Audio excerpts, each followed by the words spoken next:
A remuneração dada aos pastores, chamado de prebenda, não tem valor tributável. Só os padres teriam, a Igreja Católica teria essa imunidade, porque os padres e as freiras ganham um salário mínimo e os pastores ganham mais do que um salário mínimo.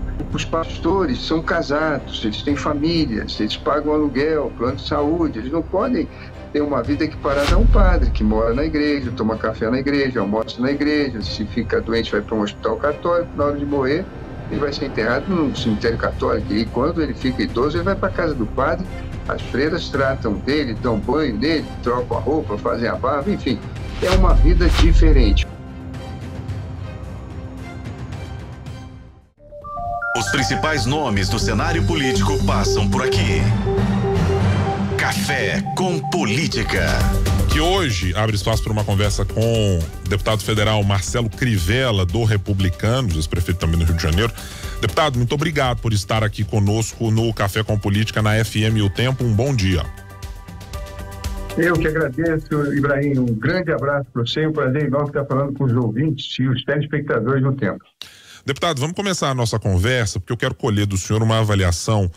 Primeiro, claro, o senhor é um representante muito conhecido dentro do Congresso Nacional pela presença nas frentes parlamentares que envolvem as religiões.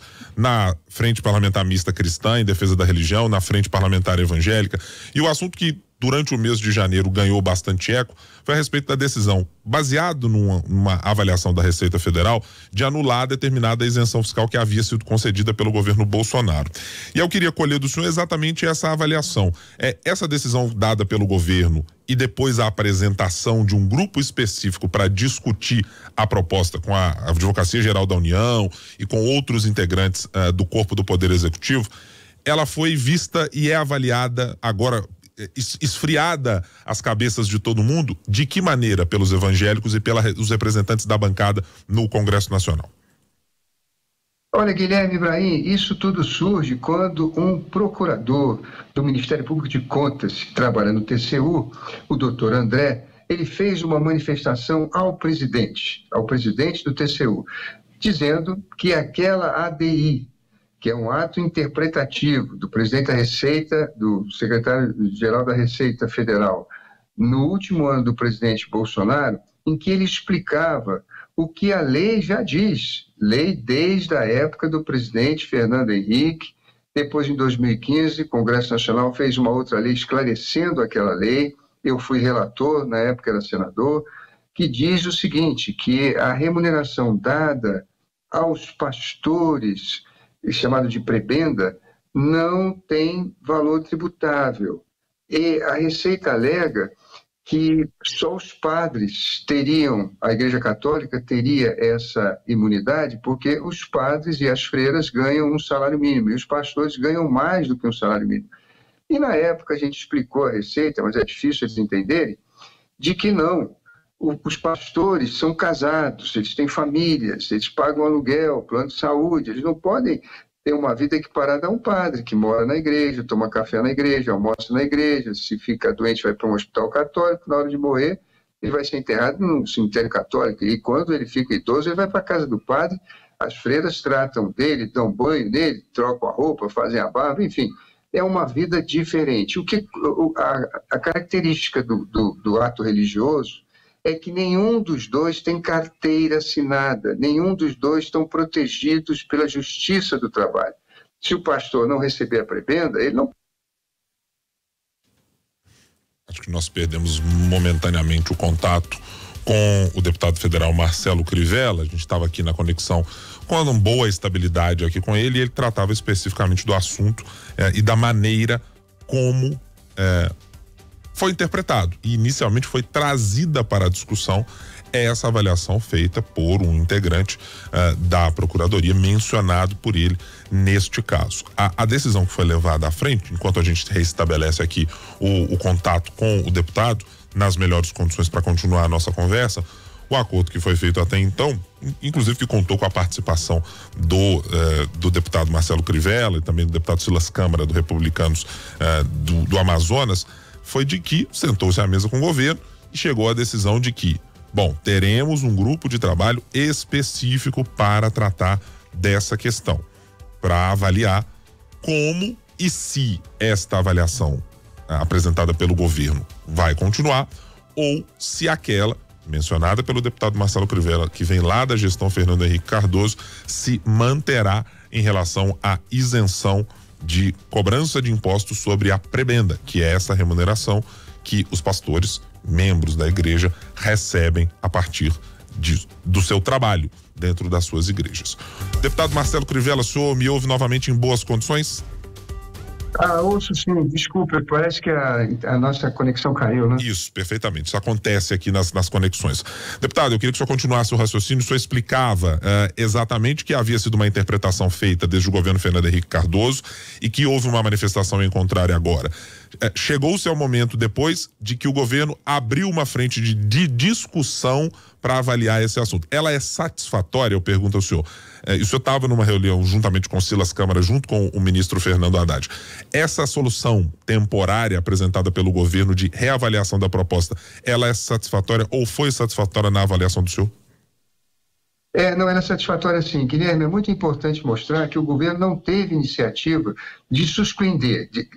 A iniciativa partiu do Ministério Público do Tribunal de Contas, do Dr. Lucas. Ele fez uma manifestação ao presidente do Tribunal de Contas, achando que aquela interpretação não estava de acordo com a lei que foi votada desde a época do presidente Fernando Henrique, reiterada quando eu era senador, fui relator dela em 2015, e esse procurador, Dr. Lucas, achava que a interpretação dada pelo presidente Jair Bolsonaro, pelo secretário da Receita na época dele, em 2021, não tinha sido adequado, perdão, em 2022. Então, abriu-se um processo. Aí o Haddad resolveu suspender.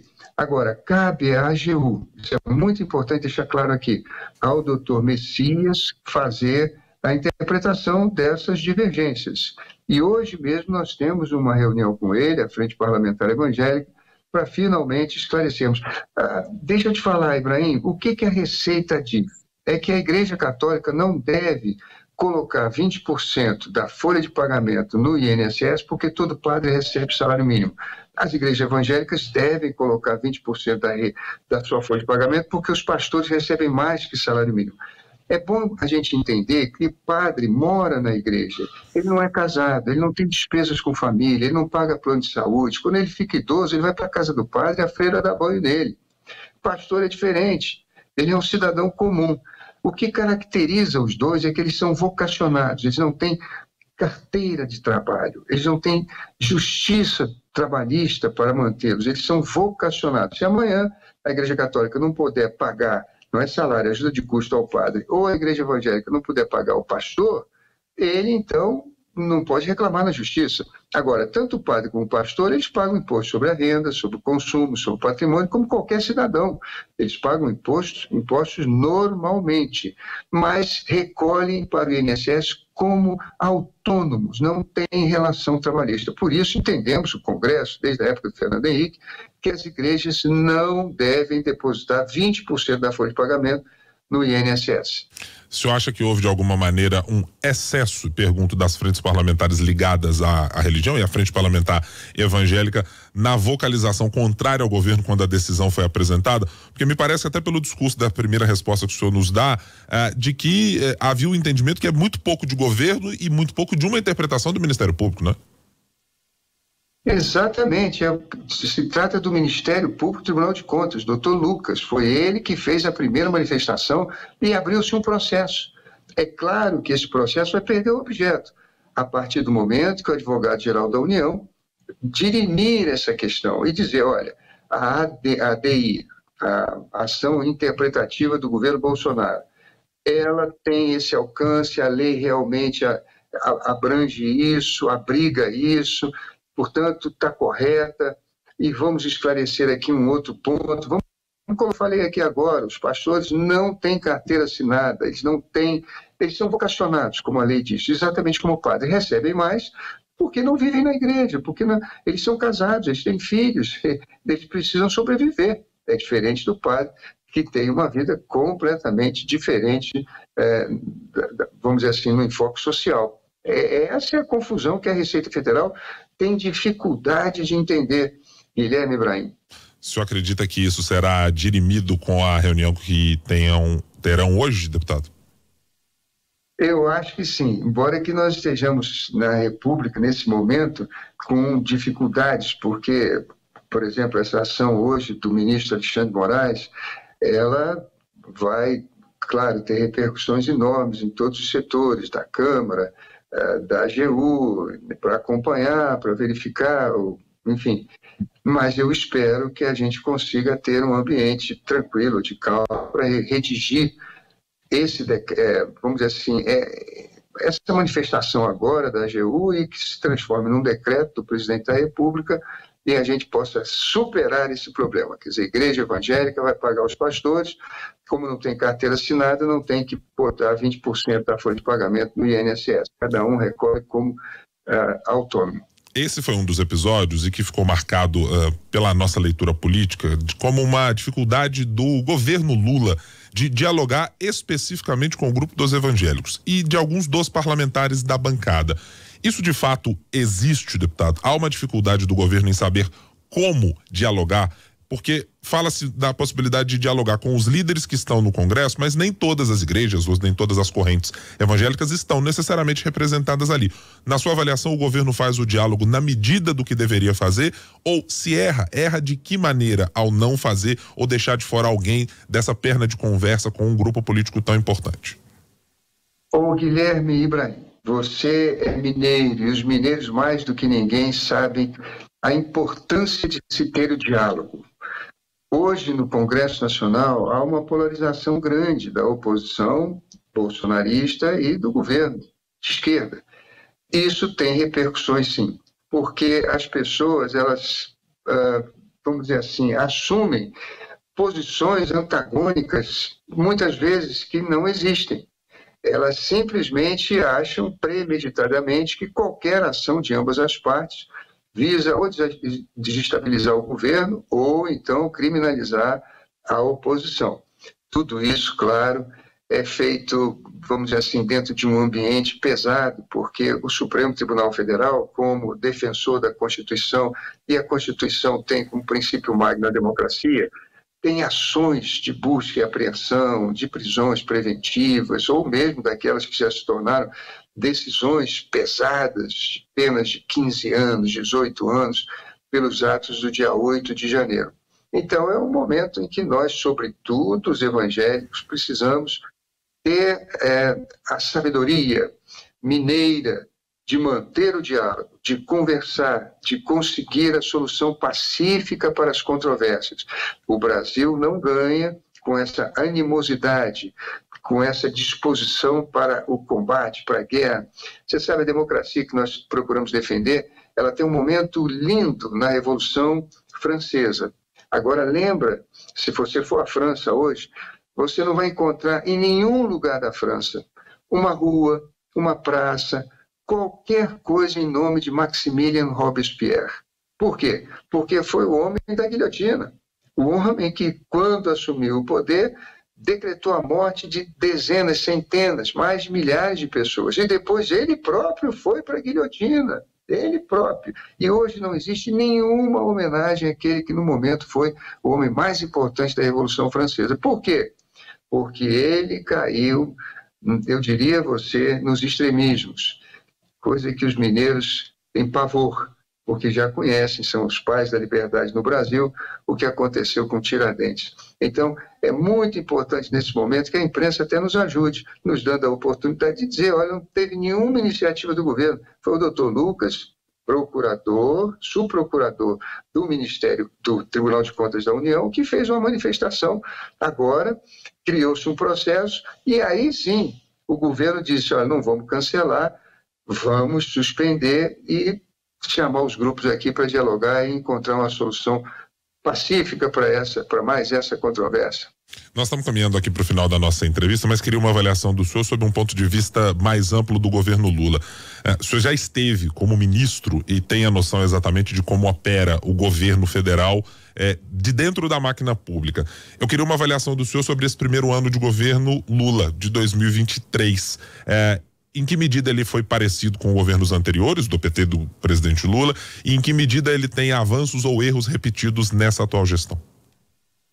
Olha, o presidente Lula procura se aproximar dos evangélicos como se aproximou na época em que venceu.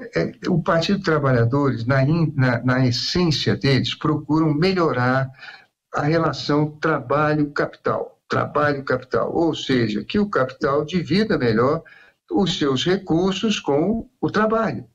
Todos nós sabemos no Brasil que 50% das famílias brasileiras vivem com renda de até R$3.000. Isso é muito pouco para a nossa riqueza.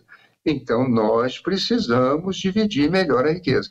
É claro que, para apoio do PT, existem, por exemplo, o grupo LGBT, que são contra a família tradicional, coisa que a igreja evangélica defende. Tem também os grupos feministas que defendem o aborto, coisa que as igrejas evangélicas, eu falo evangélico católico e evangélico, defendem, que é a preservação da vida.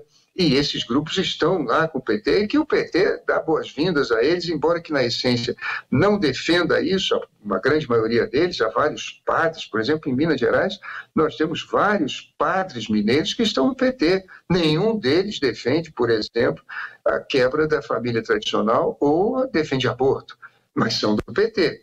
Mas defendem muito a distribuição da renda, a diminuir a diferença entre os ganhos do capital e os ganhos do trabalho. Pois bem, o governo tenta falar com os evangélicos.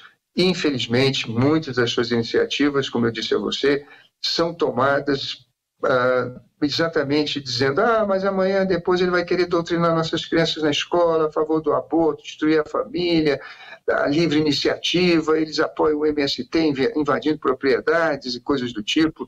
Não é a essência do governo Lula.